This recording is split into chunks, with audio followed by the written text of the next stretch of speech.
हाय। आज जो हम ट्रिग्नोमेट्री पढ़ने वाले हैं उससे पहले मैं अपने बारे में थोड़ा सा बता देता हूँ। मेरा नाम राज है और मैं जो है यकीन 2.0 को फॉलो कर रहा हूँ, जो अभी 2027 के लिए मैं फॉलो कर रहा हूँ। I am a dropper student.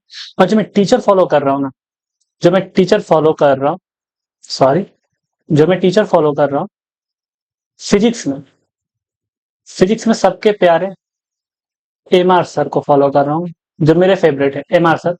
और केमिस्ट्री की बात करें, as you know physical chemistry चल रहा है, तो केमिस्ट्री में मैं फॉलो कर रहा हूँ अमित महाजन सर को। अमित महाजन सर को। और बायोलॉजी में बात करें तो मैं बायोलॉजी में फॉलो कर रहा हूँ विपिन सर को। और मैं फॉलो कर रहा हूँ आकांक्षा अग्रवाल मैम को। आज जो मैं रिवाइज करने वाला हूँ, आज मैं रिवाइज करूंगा जो एम आर सर ने पढ़ाया था, ट्रिग्नोमेट्री क्लास, उनका जो क्लास 1 था और 2, क्लास 1 2 जो था उसको मैं रिवाइज करूंगा। उन्होंने क्लास 1 में बताया था ट्रिग्नोमेट्री के बारे में। क्या बताया था उन्होंने? उन्होंने बताया था ट्रिग्नोमेट्री के बारे में। सबसे पहले उन्होंने हमसे एक गलती कराई थी। उन्होंने राइट एंगल ट्रायंगल ना दिया और वहां से उन्होंने क्या कर दिया था, Pythagoras theorem I think use किया था। तो सबसे पहले ट्रिग्नोमेट्री का कंडीशन आपको पता होना चाहिए कि जो ट्रिग्नोमेट्री का कंडीशन ये है, राइट एंगल ट्रायंगल, ये इसका कंडीशन है कि ट्रिग्नोमेट्री तभी एप्लीकेबल है जब राइट एंगल ट्रायंगल होगा। बिना राइट एंगल ट्रायंगल के एप्लीकेबल नहीं है। राइट एंगल ट्रायंगल क्या होता है? राइट एंगल ट्रायंगल क्या होता है यदि मैं बात करूं, तो राइट नाम में उसका काम छुपा हुआ है। राइट एंगल ट्रायंगल क्या होता है यदि हम बात करें, तो राइट एंगल ट्रायंगल में एक डिग्री 90 डिग्री होगी। एक एंगल जो होगा 90 डिग्री होगा। एक एक ऐसा ट्रायंगल जिसमें एक एंगल जो है वो 90 डिग्री हो। It means A plus B plus C is equal to, एक ट्रायंगल है तो तीनों के एंगल का सम जो होगा 180 डिग्री होगा। और जिसमें ए जो है वो 90 डिग्री दिया हुआ है, तो 90 degree B plus C is equal to 180 degree होगा। यानी कि angle B plus angle C का जो सम होगा वो 90 डिग्री होगा। जब 90 इधर जाएगा तो 180 में से घट जाएगा तो 90 आएगा। तो राइट एंगल ट्रायंगल होगा तभी जो है ट्रिग्नोमेट्री एप्लीकेबल है, वरना एप्लीकेबल नहीं है। उन्होंने ये बताया था। फिर उन्होंने क्या बताया कि राइट एंगल ट्रायंगल जो है, राइट एंगल ट्रायंगल मान लीजिए ए बी एम सी, और ये राइट एंगल ट्रायंगल है। क्या ये एक राइट एंगल ट्रायंगल है। तो मैं कहूं कि आप साइड्स के रेशियो निकालिए। क्या निकालिए आप?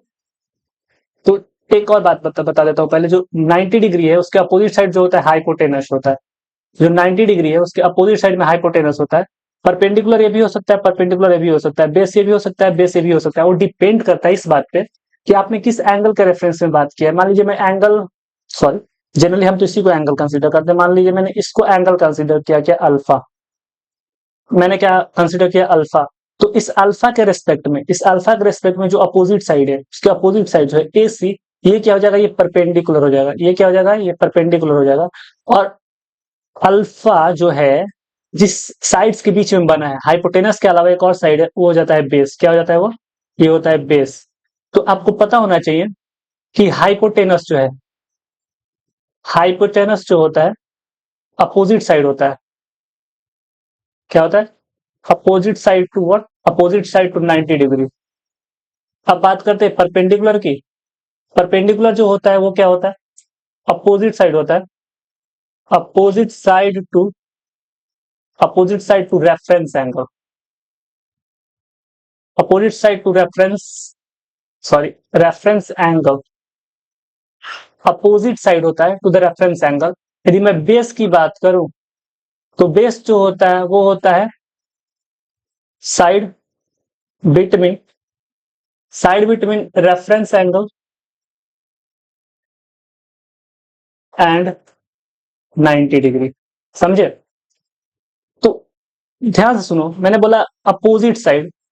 क्या अपोजिट साइड? तो जो परपेंडिकुलर है, जो परपेंडिकुलर है, जो परपेंडिकुलर है, परपेंडिकुलर को अपोजिट साइड भी कहा जाता है। परपेंडिकुलर को अपोजिट साइड भी कहा जाता है। और जो बेस है, बेस को एडजेसेंट साइड भी कहा जाता है, बेस को एडजेसेंट साइड भी कहा जाता है। 3 साइड्स आ गए। एक राइट एंगल ट्रायंगल में 3 साइड है। राइट एंगल ट्रायंगल में 3 साइड्स हैं। कौन कौन से? Perpendicular, base and hypotenuse.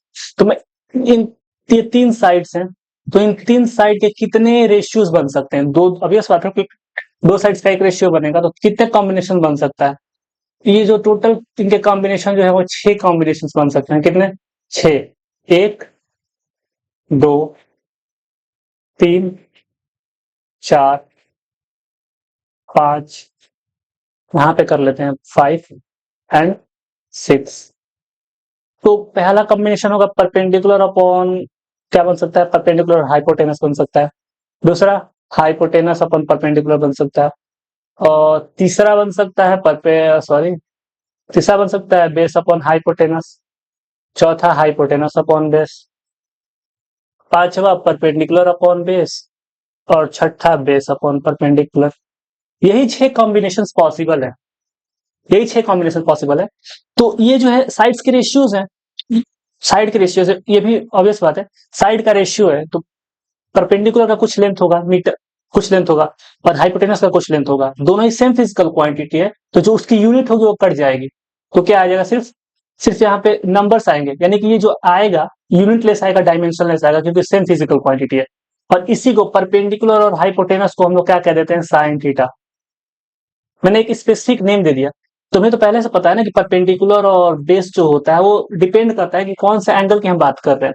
तो एंगल रेफरेंस पे है, तो यहाँ इस बात है, यहाँ पे भी थीटा आएगा।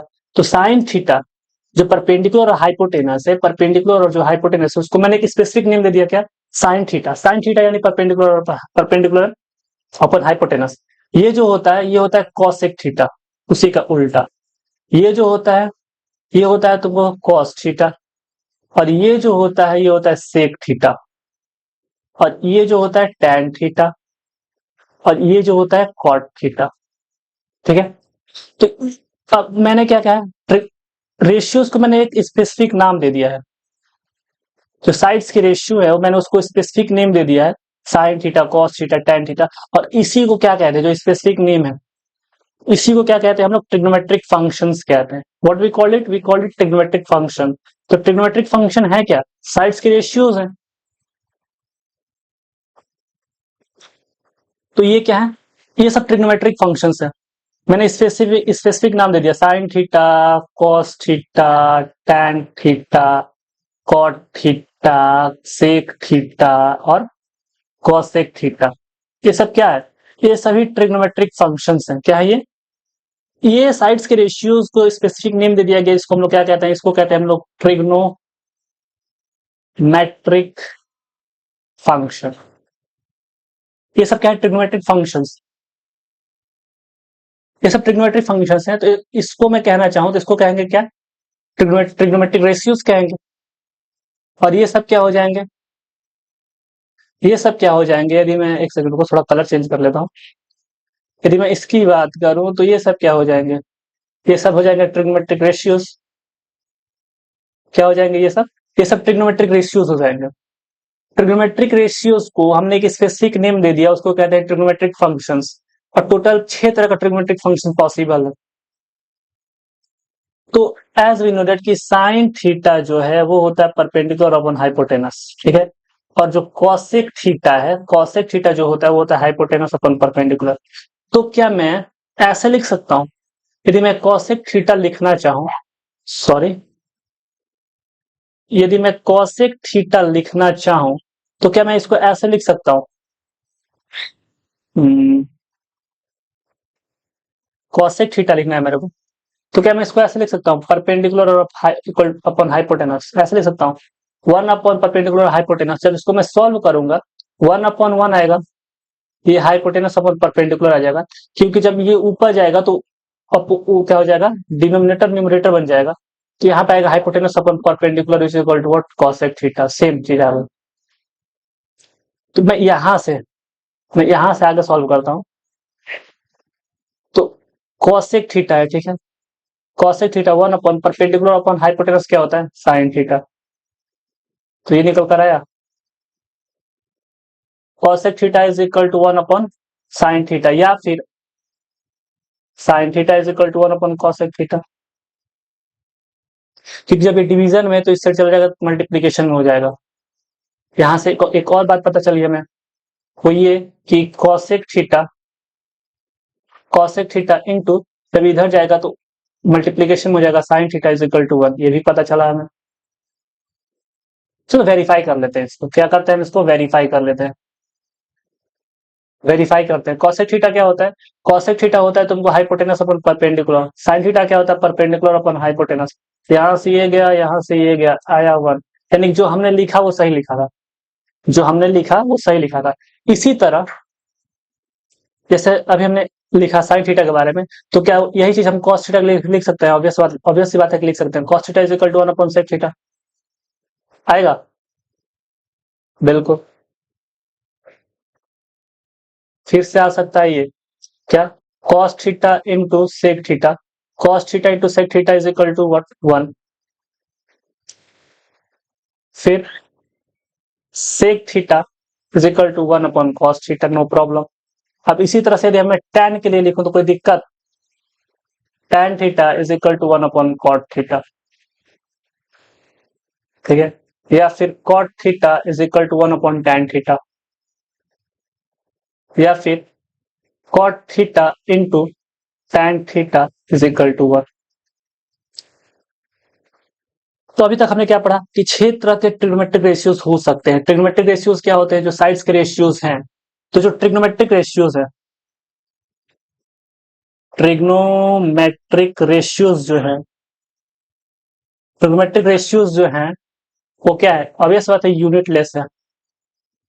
यदि यूनिटलेस होगा तो डायमेंशनलेस होगा। यूनिटलेस होगा तो डायमेंशनलेस होगा। यूनिटलेस क्यों है, यूनिटलेस इसलिए है because it is ratio of two same physical quantity. दो सेम फिजिकल क्वांटिटी के बीच की रेशियो है, इसलिए क्या ये यूनिटलेस है। फॉर एग्जाम्पल मैं ये कह देता हूं कि परपेंडिकुलर जो है वो 3 मीटर है और हाइपोटेनस जो है वो 5 मीटर है। तो जो आएगा यहाँ पे साइन थीटा जो आएगी वो आएगी perpendicular upon hypotenuse which is equal to 3 metre upon 5 metre. So metre से मीटर गया विच इज इक्वल टू 3/5। तो यहां से आया आपको sine theta is equal to 3/5। तो यहाँ पे यूनिट तो कट गया ना, यूनिटलेस है फर्स्ट पॉइंट। और सेकेंड पॉइंट ट्रिग्नोमेट्रिक रेशियो जो है एक्चुअल लेंथ को नहीं बता रहा है। ट्रिग्नोमेट्रिक रेशियो जो है वो एक्चुअल लेंथ को नहीं बता रहा है, वो रेशियोज को बता रहा है। क्या ये नहीं हो जाएगा 15 अपॉन 75, 15×5 = 75। जब इसको कट करोगे, सॉरी गलत कर दिया, 15/25, 50×25 5×15, तो अभी भी इसी रेशियो में है। तो ट्रिग्नोमेट्रिक रेशियो जो है वो ये बताता है कि एक जो है दूसरे के रिस्पेक्ट में कितना है। तो रेशियो क्या है, रेशियो जो है वो कंपैरिजन कर रहे हैं हम लोग। रेशियो मतलब कंपैरिजन, ये बता रहा है कि मान लीजिए कि मैं ये कह रहा हूं कि कोई फिजिकल क्वांटिटी जो है दूसरे के रिस्पेक्ट में कितना है। मैं कह रहा हूं कि x जो है x is equal to 4y, x is equal to what 4y मैं कह रहा हूं। तो यहां पे एक रिलेशन आपको मिला, आपको एक रिलेशन मिला। तो यहां से पता चलता है कि x/y is equal to 4, sorry 4 is upon x/y is equal to 4/1।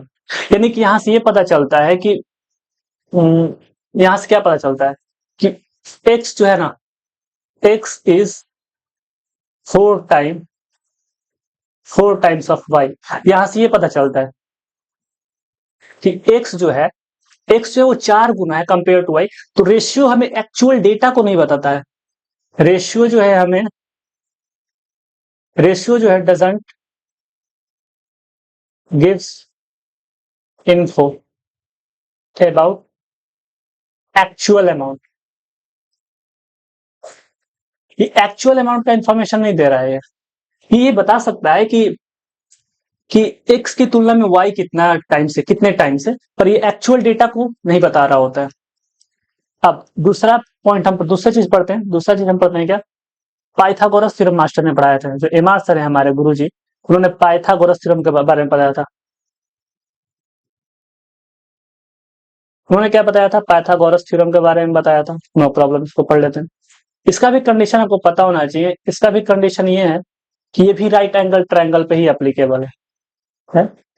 Right angle triangle पे ही एप्लीकेबल है और किसी पे नहीं।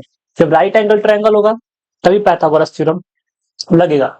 ये थ्योरी क्या कहती है, पाइथागोरस थ्योरम जो ये क्या कहता है, ये कहता है कि ये मान लीजिए एक राइट एंगल ट्रायंगल है, ये इसका 90 डिग्री हो गया ए बी एंड सी। तो ये कहता है, मान लीजिए मैंने थीटा लिया, जब थीटा एक रेफरेंस होगा तभी परपेंडिकुलर और बेस डिफाइन कर सकता हूँ। तो ये परपेंडिकुलर हो जाएगा, ये बेस हो जाएगा, तो ये हाइपोटेनस हो जाएगा। तो ये कहता है कि हाइपोटेनस का square is equal to perpendicular का स्क्वायर प्लस बेस का स्क्वायर। ठीक है, पाइथागोरस थ्योरम कहता है कि हाइपोटेनस का स्क्वायर इक्वल टू परपेंडिकुलर का स्क्वायर प्लस बेस का स्क्वायर। तो क्या मैं इसको रीअरेंज थोड़ा सा करूं, तो क्या मैं इसको ऐसे कर सकता हूं,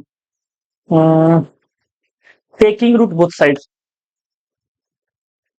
taking square root both side. यदि मैं दोनों साइड स्क्वायर रूट लूं तो क्या होगा, एच का स्क्वायर अंडर रूट परपेंडिकुलर का स्क्वायर प्लस बेस का स्क्वायर। एच का स्क्वायर यानी कि एच ये हो गया, स्क्वायर रूट का मतलब 1/2 होता है, under root P square plus B square. यहां से ये गया तो H is equal to under root P square plus B square. एक ये फॉर्मूला निकल कर आया क्या, कि hypotenuse is equal to under root H square, sorry, hypotenuse is equal to under root P square plus B square. और generally जो है ना, हमें यही याद रहता है, जनरली हमें क्या यही याद रहता है कि hypotenuse equal to under root T square plus B square. Generally हमें याद रहता है। जब मैं पहली बार पढ़ रहा था तो जनरली मुझे यही याद था। पाइथागोरस थ्योरम का मतलब मैं समझता था कि H is equal to under root T square plus B square. पर यहाँ से एक खूबसूरत सी बात मैं बताता हूँ आपको। मैंने क्या बताया था, T square plus B square is equal to what, H square. मैं ऐसा मान लेता हूं, लेट, यहां से ऐसा थोड़ा सा कट कर लेते हैं, ठीक है, let p is equal to X, b is equal to Y and h is equal to Z. ठीक है, तो मैं ये कह रहा हूं, ठीक है, यहां पे p है, p का स्क्वायर है, यानी कि x का स्क्वायर है, x स्क्वायर में कुछ जोड़ा गया तो z का स्क्वायर आया है। यानी कि जब तुम्हारा फॉर एग्जांपल ऐसे है, आप ऐसा समझो कि 5 है, यहाँ पे 4 है, 4 में कुछ जोड़ा गया तो 5 आया है। इट मीन यहां से ये पता चलता है कि 5 जो है वो बड़ा है, 5 जो है 4 से बड़ा है। वैसे यहां से ये पता चलता है कि एक्स स्क्वायर से बड़ा जो है जेड स्क्वायर है। यहां से ये बात पता चली, यानी कि परपेंडिकुलर स्क्वायर से बड़ा एच स्क्वायर है। ठीक है, यहां से ये बात पता चला। यदि तुम दोनों साइड स्क्वायर रूट लोगे तो पता चलता है कि पी से बड़ा एच है, पी से बड़ा एच है। और इसी तरह यदि मैं सॉल्व करूं, इसी तरह मैं सॉल्व करूं, तो आपको पता है कि जब बेस के स्क्वायर में जब कुछ जोड़ रहे हो तो एच का स्क्वायर आ रहा है। क्या मतलब, ऑब्वियस बात है कि बेस के स्क्वायर में समथिंग तुम ऐड कर रहे हो तो एच का स्क्वायर आ रहा है। यानी कि यहां से कंक्लूजन निकलता है कि जो बी का स्क्वायर है एच स्क्वायर से छोटा है। यहां से ये कंक्लूजन फिर निकलता है कि बी से बड़ा एच है, बी से बड़ा एच। ठीक है, इतना समझ में आ गया। यानी कि हमें पता चल गया कि एच जो है ना, H is greater then P and B। Pythagoras theorem से हमें ये भी पता चला, पाइथागोरस थ्योरम से हमें ये भी पता चला कि P is greater then sorry H is greater then P and B। और एक और बात हमें पता चला कि H जो होता है under root P square plus B square आता है। एक इंपॉर्टेंट पॉइंट, जो आपको पता होना चाहिए, वो ये पता होना चाहिए कि जो हाइपोटेनस है is equal to under root P square plus B square है। No problem, okay. हाइपोटेनस ये है, और हाइपोटेनस जो है which is greater than P and B and hypotenuse is smaller than P plus B. ये आपको ये पता होना चाहिए, ये आपको पता होना चाहिए कि hypotenuse is greater than P and B and smaller than P plus B, और यानी कि हाइपोटेनस जो होगा इसी रेंज में होगा। फॉर एग्जाम्पल, यदि मैं एग्जाम्पल की बात करूं, मैं कह रहा हूं कि मान लीजिए क्या आपको परपेंडिकुलर दिया है 4, बेस दिया हुआ है कितना, बेस दिया हुआ है 3, तो हाइपोटेनस क्या होगा? तो हमें पता है कि हाइपोटेनस जो होता है, हाइपोटेनस जो होगा P प्लस बी से छोटा होगा। P प्लस बी आ रहा है कितना, 7, यानी कि यहां से पता चला हमें कि हाइपोटेनस जो होगा वह छोटा होगा 7 से, पहला कंडीशन। और दूसरा चीज कि हाइपोटेनस जो होता है वो बड़ा होता है P एंड B से, यानी कि हाइपोटेनस जो होगा वो बड़ा होगा किससे, 4 एंड 3 से। तो इन दोनों कंडीशन को मिला दे तो हमें पता चलता है कि हाइपोटेनस जो है वो 7 और 3 के बीच में है। हाइपोटेनस जो है वो 7, सॉरी एक चीज गलत कर दिया मैंने, हाइपोटेनस जो है वो 7 से छोटा है, 7 से छोटा है और सॉरी हाइपो 7 से छोटा है और 4 से बड़ा है। इसी रेंज में आएगा, ना ही 7 आएगा ना ही 4 आएगा। यानी यहां से एक बात पता चलता है कि हाइपोटेनस जो होगा या तो 5 होगा या तो 6 होगा। दो ही ऑप्शन हमें मिलते हैं, या तो 5 या तो 6। हमें ये डेटा मिलता है या तो 5 या तो 6। ठीक है, एक और बात, hypotenuse is square is equal to P का स्क्वायर प्लस बी का स्क्वायर। तो यदि मैं इसको थोड़ा सा रीअरेंज और कर लेता हूं तो एक डेटा और मिल जाता है हमें, क्या, परपेंडिकुलर का square is equal to hypotenuse का स्क्वायर माइनस बेस का स्क्वायर हो जाएगा। क्योंकि प्लस में है तो जो जब लेफ्ट साइड जाएगा तो माइनस में हो जाएगा। जब इसको और फर्दर सॉल्व करता हूं तो p is equal to under root H square minus B square, ये भी डेटा हमें मिलता है। और इसी तरह से इसको और सॉल्व करूं, फिर से रीअरेंज करूं, तो बेस का square is equal to H का स्क्वायर माइनस पी का स्क्वायर। फिर से b is equal to under root H square minus P square.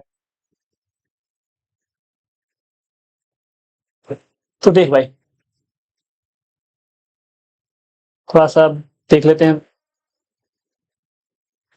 Pythagoras theorem कब एप्लीकेबल होता है, राइट एंगल ट्रायंगल का तभी एप्लीकेबल होगा, पहला पॉइंट। दूसरा पॉइंट कि पाइथागोरस थ्योरम कहता है कि हाइपोटेनस का square is equal to perpendicular का स्क्वायर प्लस बेस का स्क्वायर होता है। और जनरली आमतौर पे हमें क्या पता होता है, जनरली हमें जो पाइथागोरस जब भी दिमाग में स्ट्राइक करता है पाइथागोरस थ्योरम, तो पाइथागोरस थ्योरम जब हम नाम सुनते हैं तो हमारे दिमाग में जनरली एक ही चीज स्ट्राइक करता है, वो ये कि hypotenuse is equal to under root P square plus B square. पर इसको थोड़ा सा एनालाइज करें तो इसका मतलब इतना ही नहीं है। ये जो पाइथागोरस थ्योरम है हमें ये भी सजेस्ट करता है कि एच जो होगा, हाइपोटेनस जो होगा वो पी और बी से बड़ा होगा और पी प्लस बी से छोटा होगा। और हाइपोटेनस को जो ये पाइथागोरस थ्योरम है इसको रीअरेंज करेंगे तो जो परपेंडिकुलर होता है वो होता है under root H square minus B square, और बेस जो होता है under root H square minus P square. एक और मजेदार चीज बताता हूँ आपको, थोड़ा सा सोचने की बात है। मैंने क्या बताया कि जो हाइपोटेनस है, थोड़ा सा कलर चेंज कर लेते हैं, कौन सा कलर लूं, येलो, ठीक है येलो कलर लेते हैं। जो हाइपोटेनस है, नहीं येलो नहीं दिख रहा है, ओके ग्रीन। जो हाइपोटेनस है, हाइपोटेनस जो होगा वो P और B से बड़ा होगा, इतना पता है, और P प्लस B से छोटा होगा, ये हमें पता चला। या फिर हाइपोटेनस को ही under root P square plus B square कर लो, which is greater than P and B, ठीक है, P plus B।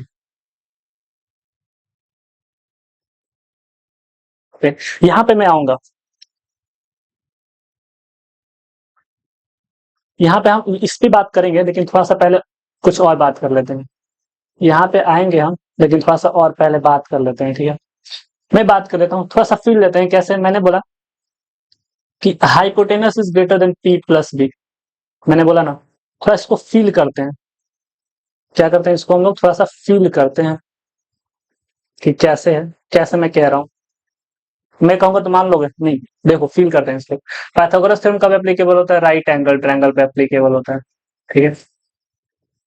Right angle triangle पे एप्लीकेबल होता है, ये मान लीजिए आपकी 90 डिग्री है, ये है ए, ये है बी और ये है सी, ओके। मान लीजिए कि ये एंगल जो है थीटा है, क्या है, ये एंगल थीटा है, ये एंगल थीटा है, तो ये क्या हो जाएगा परपेंडिकुलर, ये क्या हो जाएगा बेस, और ये क्या हो जाएगा हाइपोटेनस। मैं ऐसा कह दूं, if theta is very very very very small, theta बहुत छोटा है, थीटा यदि बहुत छोटा है, तो मैं कह रहा हूं कि बहुत छोटा है, थीटा जो है आपकी बहुत छोटी है, थीटा जो है बहुत छोटा है, ये भी नहीं, बहुत छोटा मैंने बोला। मान लीजिए इतना,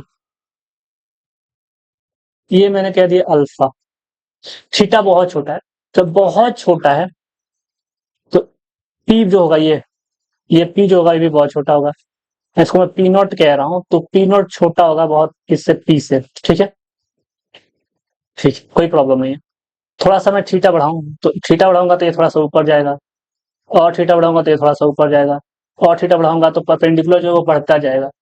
एक और कंडीशन, इफ यदि theta is equal to zero हो जाए, theta is equal to 0 degree हो जाए, जब थीटा इक्वल टू 0 हो जाएगा, तो लगभग लगभग जब 0 डिग्री यानी कि इसी लाइन पे जो है बेस पे, इसी पे ये जो है रेखा जो है वो जो हाइपोटेनस है सोया हुआ है, जब ऐसा होगा तो इस कंडीशन में जो बेस जो होगा वो परपेंडिकुलर के क्या हो जाएगा, बराबर हो जाएगा। सॉरी, हाइपोटेनस जो है ना, हाइपोटेनस जो हो जाएगा परपेंडिकुलर के बराबर हो जाएगा, ठीक है। हाइपोटेनस जो है वो बेस के बराबर हो जाएगा, यदि थीटा 0 हुआ तो। यदि मैं थीटा को इंक्रीज करूं, यदि इफ मैं थीटा को इंक्रीज कर रहा हूं, अब मैं क्या कर रहा हूं कि 0 पे रखा मैंने, और थीटा को मैंने थोड़ा सा इंक्रीज करना शुरू कर दिया। जब मैं इंक्रीज करना शुरू कर दिया, तो क्या होगा, परपेंडिकुलर थोड़ा सा आने लगेगा। जब परपेंडिकुलर थोड़ा सा अब इसमें आने लगेगा, परपेंडिकुलर क्या आएगा इसमें, थोड़ा सा परपेंडिकुलर आने लगा। अब ये रेखा जो है जो सोई हुई थी, जब ये सोई हुई थी थोड़ी सी ऊपर जाने लगी, क्या ये थोड़ी सी ऊपर जाने लगी, तो हाइपोटेनस बढ़ रहा है। मैं रुकिए, मैं थोड़ा सा एक्सप्लेन करने की आपकी कोशिश करता हूँ, मैं आपको एक्सप्लेन करने की कोशिश करता हूँ। कंसिडर कीजिए कि ये बेस है, ये बेस है, ये परपेंडिकुलर है। इनिशियली जब वो 0 डिग्री था, इनिशियली 0 डिग्री था, तो परपेंडिकुलर कुछ नहीं था, परपेंडिकुलर कुछ नहीं है, ठीक है, परपेंडिकुलर कुछ नहीं है। जब मैंने थोड़ा सा एंगल इंक्रीज करना शुरू किया, एंगल इंक्रीज करना शुरू किया, तो देखो ये जो परपेंडिकुलर है और बेस यहाँ पे था, परपेंडिकुलर से अटैच था, कौन सा, 0 डिग्री पे परपेंडिकुलर था नहीं, मैं 0 डिग्री पे परपेंडिकुलर नहीं था, 0 डिग्री पे परपेंडिकुलर नहीं था। जब एंगल बढ़ाया तो परपेंडिकुलर आ रहा था, और ये देखो गैप आने लगा, हाइपोटेनस यहाँ पे अटैच नहीं हो रहा है, हाइपोटेनस अटैच नहीं हो रहा है, हाइपोटेनस जैसे से एंगल बढ़ रहा है परपेंडिकुलर से हाइपोटेनस अटैच नहीं कर रहा है, यानी कि उतना लेंथ कम पड़ रहा है। इनिशियली अटैच हो रहा था, जैसे जैसे एंगल बढ़ा रहा हूं मैं, इनिशियली जो था पर बेस जो है वो हाइपोटेनस के बराबर था 0 डिग्री पे। जैसे जैसे मैंने एंगल इंक्रीज किया, जैसे जैसे एंगल इंक्रीज कर गया, बेस से जो है बेस से बड़ा हाइपोटेनस होने लगा। कैसे पता चल रहा है कि देखो गैप आ रहा है, परपेंडिकुलर से अटैच नहीं हो रहा है। तो यहाँ से आप ये समझ सकते हैं कि जो परपेंडिकुलर जो होता है, परपेंडिकुलर से यहाँ से एक बात जो अभी मैंने समझाया फिगर के हिसाब से, तो यहाँ से एक कंक्लूजन निकला कि हाइपोटेनस जो होगा वो ग्रेटर होगा किससे, बेस से। और परपेंडिकुलर से। अब मैं आपको कुछ पहले बता रहा था जो कि मैंने कहा कि बाद में बताऊंगा, उसको समझते हैं मैं क्या समझाना चाह रहा था। यहाँ पे आपको मैं एक चीज समझा रहा था, यहाँ से मैं एक बात समझा रहा था, ये कि हाइपोटेनस जो है, सॉरी हाइपोटेनस नहीं, जो साइन थीटा होता है क्या होता है, sine theta is equal to perpendicular upon hypotenuse होता है, ये होता है। और मैंने बोला कि हाइपोटेनस जो होगा वो परपेंडिकुलर से बड़ा होगा, या इक्वल कर लेते हैं 0 डिग्री, सॉरी या तो इक्वल कहां से होगा, क्या होगा, हाइपोटेनस परपेंडिकुलर से बड़ा होगा, हाइपोटेनस परपेंडिकुलर से बड़ा हो। तो यहां से एक बात पता चली कि साइन थीटा जो होगा वो, मान लीजिए इक्वल कर लेता हूं, यदि मैं इक्वल करूंगा तो हाइपोटेनस अपन हाइपोटेनस कट के आ गया 1, यानी कि मैक्सिमम वैल्यू जो हो सकती है साइन थीटा की 1 हो सकती है। और एक और बात, हाइपोटेनस से कभी भी बड़ा नहीं हो सकता परपेंडिकुलर, यानी कि साइन थीटा की जो वैल्यू है वो कभी भी, साइन थीटा की जो वैल्यू है कभी भी ग्रेटर देन 1 नहीं होगा, कभी भी ग्रेटर देन नहीं 1 नहीं होगा। इक्वल टू 1 हो सकता है जब परपेंडिकुलर के बराबर हो हाइपोटेनस, पर 1 से बड़ा कभी भी नहीं होगा। फॉर एग्जाम्पल, आप एग्जाम्पल के तौर पे समझिए, यदि साइन थीटा मैं बोल रहा हूँ दो, जब मैं बोल रहा हूँ साइन थीटा 2, तो क्या कहना चाहता, तात्पर्य है मेरा, मैं ये कह रहा हूँ साइन थीटा 2 बोलने का मतलब ये है कि 2 is equal to perpendicular upon base. यानी यहां से क्या समझ में आ रहा है, यानी यानी यहां से ये समझ में आ रहा है कि जो परपेंडिकुलर है वो perpendicular is 2 times of hypotenuse है ना। यहां से ये बात पता चली, तुम ये कह रहे हो कि परपेंडिकुलर बड़ा है हाइपोटेनस से, और हमें एक बात पता है कि परपेंडिकुलर कभी बड़ा नहीं हो सकता हाइपोटेनस से, यानी कि जो साइन थीटा है इज इक्वल टू 2, ये कभी पॉसिबल ही नहीं है, कभी पॉसिबल ही नहीं है, साइन थीटा की मैक्सिमम वैल्यू 1 होगी। इसको आगे और हम डिस्कस करेंगे। तो पाइथागोरस थ्योरम, तो जनरली हमें क्या याद रहता है कि पाइथागोरस थ्योरम हमें जनरली याद होता है कि sine sorry hypotenuse is equal to under root P square plus B square. पर जो हमें एक और बात पता होना चाहिए वो ये कि hypotenuse is greater than P and B and smaller than P plus B, ये हमें पता होना चाहिए, इट्स इंपॉर्टेंट डेटा जो जनरली हमें नहीं आता, हम इस लेवल तक एनालाइज नहीं करते हैं। तो हमने बात कर लिया ट्रिग्नोमेट्रिक रेशियोज की बात की, हमने बात कर ली किस चीज की, हमने बात कर ली, एक सेकंड रुको, मैंने टॉपिक लिख रखा है मास्टर ने क्या क्या पढ़ाया। ओके, ट्रिग्नोमेट्रिक रेशियोज की बात कर ली, पाइथागोरस थ्योरम की बात कर ली, अब रिलेशन के बारे में। हाँ, एक यहाँ से जो पाइथागोरस थ्योरम क्या बोला, पाइथागोरस थ्योरम बोला कि हाइपोटेनस का स्क्वायर प्लस बेस का स्क्वायर प्लस और बेस का स्क्वायर ये होता है, ठीक है। यदि इसको, इस पूरे इक्वेशन को H square is equal to P square plus B square, यदि मैं दोनों साइड एच स्क्वायर से डिवाइड कर देता हूं, मैं कुछ करना चाहता हूं, I am trying to do something, मान लीजिए मैं दोनों साइड एच स्क्वायर से डिवाइड कर देता हूं, मैं दोनों साइड एच स्क्वायर से क्या कर देता हूं, डिवाइड कर देता हूं, तो ये कट के क्या आएगा, 1 आएगा।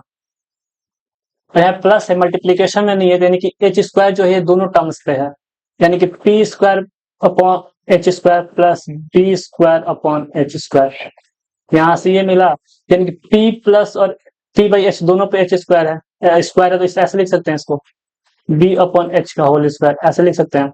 जब इसको ऐसे सॉल्व करेंगे, पी बाई एच क्या होता है, परपेंडिकुलर हाइपोटेनस क्या होता है, साइन थीटा होता है, साइन थीटा का होल स्क्वायर, और ये जो होता है कॉस थीटा होता है, तो कॉस थीटा का होल स्क्वायर इक्वल टू 1।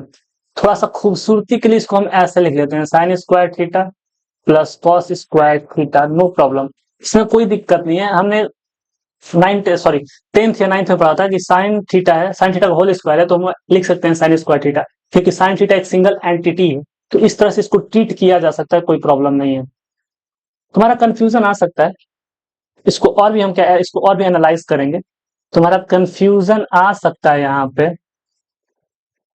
ये कि जो ये है मैं क्यों करूं, मैं बेवजह क्यों करूं।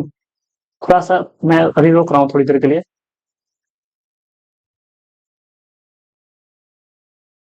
तो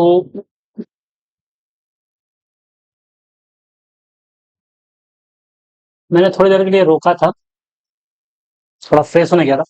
अब थोड़ा सा बात करते हैं।